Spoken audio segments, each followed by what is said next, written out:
স্কুলে যাইতে মন যাচ্ছে না। মাথায় বুদ্ধি এসেছে, কাদায় পড়ে যাই, আর স্কুলে যাওয়া লাগবে না। ওই মা, কই গেলা? কাদায় পড়ে গেছি, আজকে স্কুলে যাব না।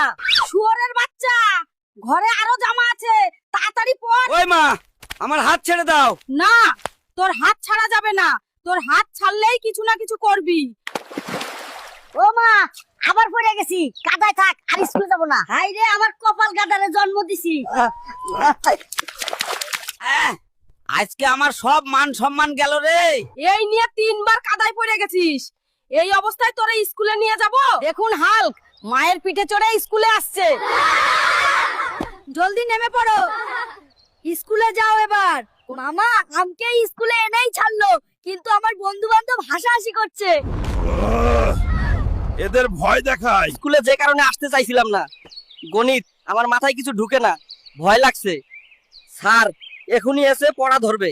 ওই হালকা দ্বারা হোমওয়ার্ক নিয়ে আয়। এত স্টুডেন্ট থাকতে স্যার আমাকে শুধুমাত্র প্রশ্ন জিজ্ঞাসা করবে, আর ভাল লাগে না।